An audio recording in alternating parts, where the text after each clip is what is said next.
흥부전이라고, 우리나라 사람이라면 이 소설을 모르는 것이 오히려 더 힘들 겁니다.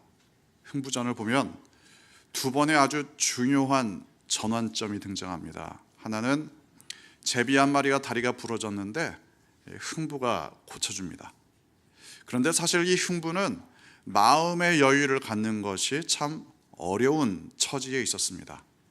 모든 재산을 다 놀부가 가져가고 흥부는 너무나 가난했습니다. 아무리 애써봤자 찢어지게 가난했습니다. 이 흥부의 상황을 생각해 보면 이런 상황 가운데 과연 마음의 여유를 가질 수 있느냐? 흥부의 처지는 마음의 여유라는 것은 사치처럼 여겨질 수 있는 상황이었습니다. 물론 소설이니까 흥부를 지극히 착한 사람으로 그려 놓았죠. 하지만 실제 상황이라면 대단히 어려운 이야기입니다. 오늘날 우리의 현실을 보면 얼마나 각박한 이야기들을 들을 수 있습니까? 그래서 흥부전은 시대가 각박할수록 더 많이 읽혀져야 할 소설입니다. 만약 제비가 다리가 부러졌는데 흥부가 쓱 보고 그냥 지나간다, 그러면 아마 첫 번째 전환점은 찾아오지 않았을 겁니다. 사람이 마음의 여유가 없으면 일반적으로 나타나는 현상이 뭡니까? 당장 내 일이 아니면 나서지 않습니다. 당장 내 문제가 아니면 심각하게 받아들이지 않고 또 일부러 그 자리를 지나쳐가기도 합니다. 혹시 나서더라도 정성을 기울이는 것은 쉽지가 않습니다. 사실 그렇게 수고스러운 일이 아님에도 불구하고 말하자면 마음의 여유가 없는 거죠. 이런 일이 우리의 가정에서, 일터에서, 또 교회에서 사실 얼마든지 볼 수 있습니다. 마음의 여유가 없어지면 나도 위축되고 다른 사람들에 대해서도 인색하기 마련입니다. 하지만 흥부는 정성스럽게 자신이 할 수 있는 최선을 다해서 제비의 다리를 고쳐 주었습니다. 다리가 부러진 제비를 불쌍히 여겼고 안타까운 마음을 가진 정도가 아니라 실제로 그 마음을 행동으로 옮겼습니다. 이 부분이 참 중요합니다. 마음을 행동으로 옮겼다. 그리고 제비가 은혜를 갚아서 부자가 됐지만 사실 흥부는 뭔가 대가를 바라고 착한 일을 하는 것이 아니었습니다. 진짜 착한 사람들 공통적인 특징이 그렇지 않습니까? 뭘 바라고 그런 일을 하는 것이 아닙니다. 물론 기대를 하는 사람도 있습니다. 착하게 살면 뭔가 좋은 일이 일어나겠지. 그 기대 자체가 꼭 나쁘다고 할 수는 없을 겁니다. 하지만 대가를 바라는 것이 너무 강해지기 시작하면 결국 스스로 무너지기가 쉽습니다. 놀부를 통해서 하는 이야기가 바로 그런 내용입니다. 놀부에게 일어났던 전환점, 이건 어떻게 보면 겉으로는 똑같습니다. 놀부가 제비 다리를 고쳐 주었습니다. 하지만 아시다시피 일부러 다리를 부러뜨리고 그걸 대가를 바라면서 고쳐 주었다는 거죠. 불쌍히 여기는 마음, 놀부에겐 기본적으로 이런 마음이 없었습니다. 다만 부자가 되고 싶어하는 마음만이 있었죠. 흔히 이렇게 말씀하시는 분들이 있습니다. 교회 안 다녀도 또는 종교가 없어도 착하게 살 수 있다. 나는 하나님 안 믿어도 나름대로 착하게 산다. 물론 착하게 사시는 것 잘하시는 겁니다. 또 어떤 분들은 정말 교회 다니는 사람들보다도 더 착했으면 더 착했지 그 사람의 착한 삶을 부정하기는 힘든 사람들도 있습니다. 하지만 왜 착하게 사느냐? 왜 착하게 사느냐? 또는 더 나아가서 그러면 착하게 살지 않으면 안 되느냐? 이러한 질문에 대해서는 명확한 대답을 하기가 힘든 사람들이 많습니다. 아예 그냥 사람이 착하게 살아야지, 또는 심지어 어떤 사람들은 착하게 살자, 몸에다가 쓰고 다니시는 분들도 계십니다. 그런데 대답은 얼버무리고 맙니다. 또는 내가 착하게 살아야 다른 사람들도 나에게 잘해줄 것이 아니냐. 역시 대가를 기대하고 있습니다. 그런가 하면 착하게 살아야 자손들이 잘 된다. 결국에는 종교적인 믿음을 드러내시는 분들도 있습니다. 도대체 왜 착하게 살아야 하느냐? 물론 착하게 살지 말라는 말은 아닙니다. 착하게 살아야죠. 하지만 분명한 근거, 이유, 이게 대단히 중요합니다. 그런 의미에서 오늘 성경 본문은 사실 오해하기가 딱 좋은 본문입니다. 7절 함께 읽겠습니다. 긍휼히 여기는 자는 복이 있나니 그들이 긍휼히 여김을 받을 것이며. 이게 착하게 살면 복 받는다 그런 뜻입니까? 복 받기 위해서는 착하게 살아라 그런 말입니까? 물론 그렇다고 해서 착하게 살아봤자 별 볼 일 없다, 내지는 착하게 살아봤자 손해만 본다, 이런 뜻도 당연히 아닐 겁니다. 하지만 문장 그대로를 읽으면 좀 오해할 수 있는 여지가 있습니다. 이 말씀은 두 가지 이해가 기본적으로 필요합니다. 첫째, 그러면 긍휼이라는 것이 과연 뭐냐? 이 불쌍히 여기는 마음, 자비로운 마음, 이런 거 다 좋습니다. 그런데 행동으로 옮기지 않으면 긍휼이 아닙니다. 긍휼은 불쌍히 여기는 마음을 도와주는 행동으로 옮겨야 그 의미가 성립됩니다. 우선은 불쌍히 여기는 마음이 있어야겠죠. 대가를 바라서가 아니라, 아니면 자기를 드러내고 싶어서가 아니라 그저 불쌍히 여기는 마음으로 하는 겁니다. 그래서 긍휼의 복이 예수님의 8복 중에 5번째로 나오는데, 이게 앞에 4개의 복과 바로 이 부분에서 구별이 됩니다. 앞에 등장한 4개의 복이 뭡니까? 마음이 가난한 자, 또 애통하는 자, 온유한 자, 의에 줄이고 목마른 자. 다 외우셨죠? 안 시키겠습니다. 이 4개의 복은 기본적으로 마음의 태도, 삶의 자세, 이것을 이야기하고 있습니다. 그런데 5번째는 긍휼히 여긴다, 긍휼히 여기는 사람. 이건 마음을 행동으로 옮기는 것까지를 포함하고 있습니다. 또 한 가지, 복이 있다, 복이 있다. 이 의미를 좀 더 분명히 할 필요가 있습니다. 예수님의 8복, 이 8복에 쓰이는 복이 있다, 이거는 무슨 일이 잘 풀린다거나 아니면 좋은 일이 일어난다거나 이런 것과는 약간 차이가 있습니다. 긍휼히 여기는 자는 복이 있다. 이 복이 있다는 말은 원어의 의미를 잘 살려보면 사실은 복이 있다 이것보다는 행복하다, 행복하다, 이렇게 번역하는 것이 더 낫습니다. 물론 복이 있다 이래도 되는데 우리나라 사람들은 복하면 복 많이 받아라, 이런 의미하고 혼동하기가 쉽기 때문입니다. 팔복이라고 하면 자꾸만 뭔가 받기 위해서 이렇게 살아라, 이렇게 오해하기가 쉽습니다. 그런데 여기에 쓰인 복이 있다는 것은 기뻐하고 즐거워하고 행복하다, 이런 의미입니다. 그래서 이 구절을 다시 한번 풀어서 번역을 해보겠습니다. 다른 사람을 불쌍히 여겨서 도와주는 행동을 하는 사람이 행복하다. 그렇게 사는 것 자체가 기쁘고 즐겁고 행복하다. 이렇게 설명하니까 훨씬 의미가 잘 와닿죠? 제가 여러분을 위해서 특별히 번역을 했습니다. 예수님의 팔복이라는 것은 무엇인가 대가를 바라면서, 받기를 바라면서 살라는 말씀이 아닙니다. 그렇게 사는 것 자체가 가장 행복하다는 말씀입니다. 그렇게 사는 것 자체가 하나님의 창조 질서에 가장 부합되기 때문입니다. 그리고 사실은 다른 사람을 진정으로 긍휼히 여길 수 있는 것은 주님의 마음을 느끼는 겁니다. 주님의 마음을 느끼는 사람이 행복하다, 이건 너무나 당연하지 않겠습니까? 따라서 예수님을 아직 믿지는 않지만 착하게 살고 싶다, 이런 사람들은 이제 하나님의 마음과 거리가 멀지 않습니다. 이런 분들은 예수님을 믿어도 예수님의 마음을 느끼는 데에 훨씬 쉽게 다가설 수 있습니다.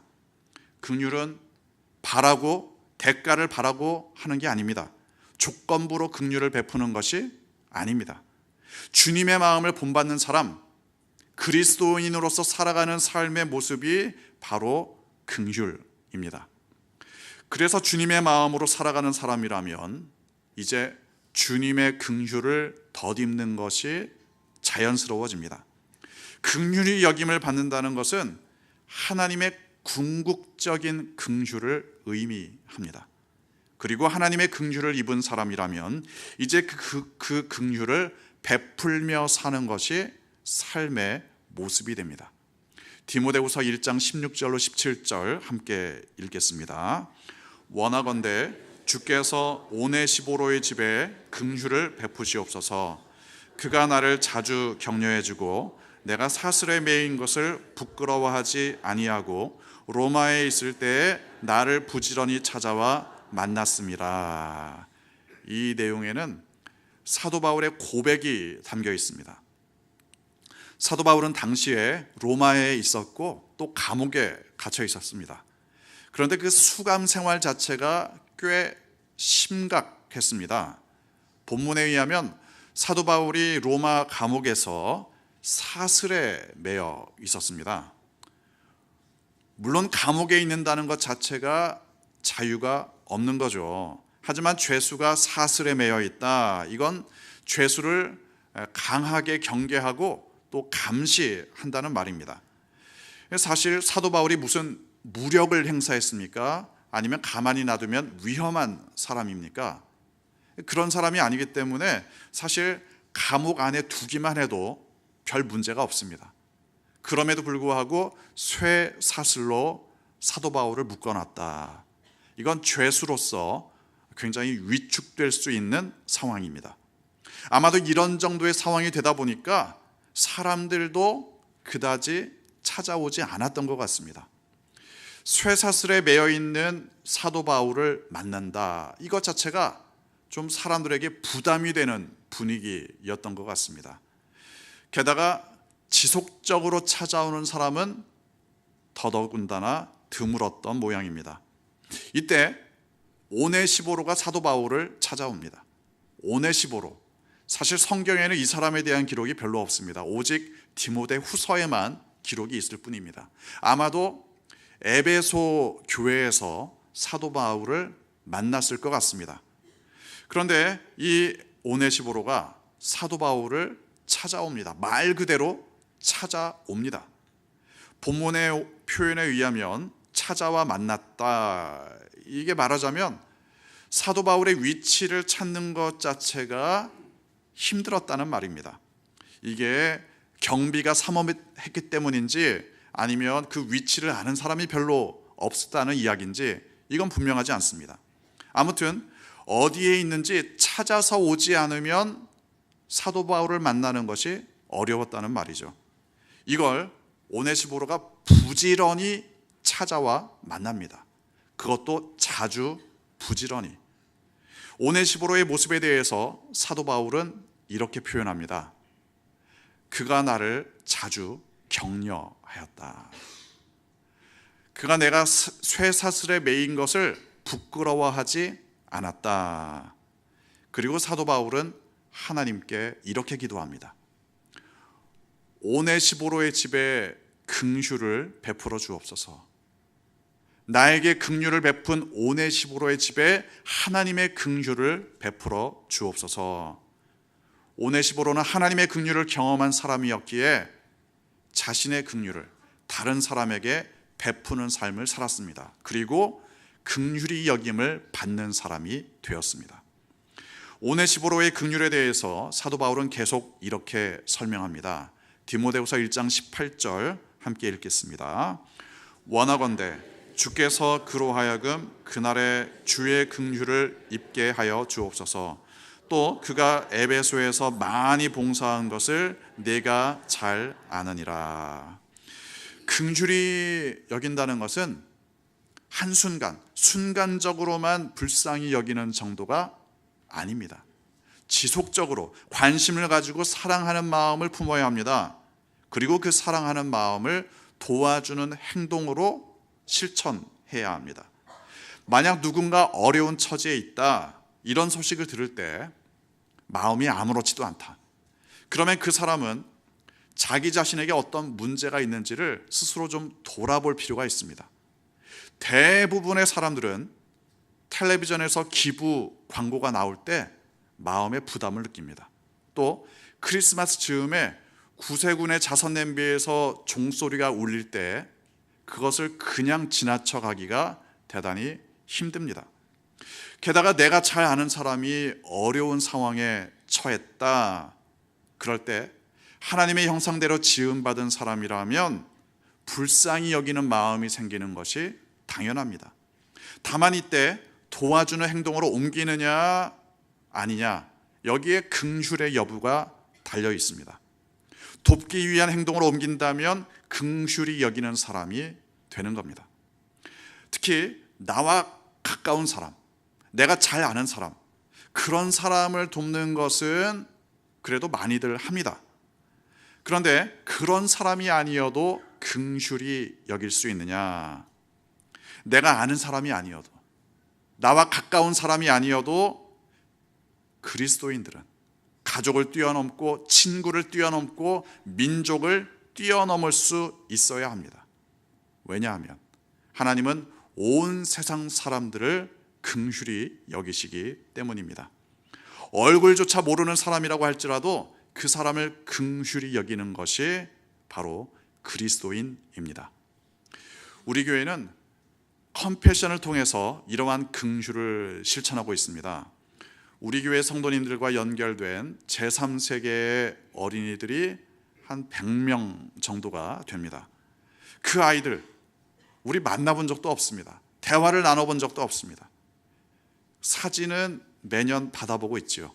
또 편지도 주고받을 수 있습니다.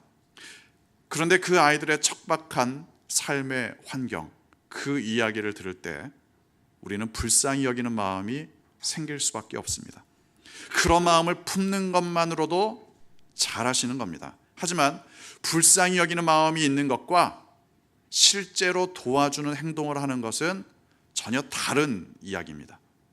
컴패션을 통해 후원금을 보내고 아이들을 위해 기도하고 편지를 주고받는 것이 지금 우리가 하고 있는 긍휼의 사역입니다. 컴패션을 통해 아이들을 전인적으로 양육하는 것이 우리의 마음을 행동으로 옮기는 겁니다. 문제는 지속적으로 후원하고 지속적으로 기도하는 것이 이게 만만치 않습니다. 한 아이를 잘 양육하기 위해서는 한두 번 기도하고 한두 번 후원하는 게 아닙니다. 적어도 몇 년 이상을 지속적으로 후원금도 보내고 기도도 하는 것, 이게 쉬운 일은 아니지요. 하지만 그럼에도 불구하고 우리가 긍휼의 사역을 감당할 수 있는 이유가 있습니다.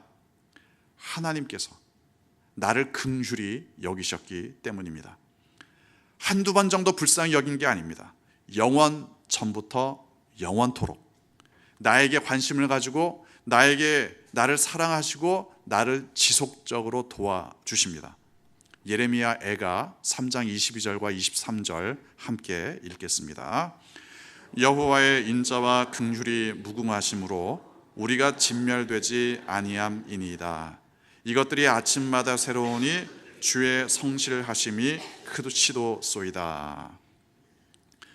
만약 하나님께서 우리를 불쌍히 여기지 않으신다, 우리를 긍휼히 여기지 않으신다, 냉정하게 율법의 잣대로만 우리를 평가하신다, 너무나 끔찍한 일입니다. 또는 하나님께서 우리를 긍휼히 여기시는데 딱 한 번만, 기회는 딱 한 번이다, 한 번만 긍휼히 여기신다, 이것도 거의 재앙 수준입니다. 이스라엘이 광야를 지나갈 때, 또 가나안 땅에 들어갔을 때 만약 하나님께서 끝없이 긍휼을 보여주시지 않았다면 구약은 아마 기록되지 못했을 겁니다. 이스라엘의 역사 자체가 거의 사라졌을 겁니다. 하나님께서는 우리를 긍휼히 여기십니다. 한두 번이 아닙니다. 끝없이 우리를 불쌍히 여기시고 직접 도와주십니다. 그걸 모르고 무시하고 또는 거부하는 것이 문제입니다.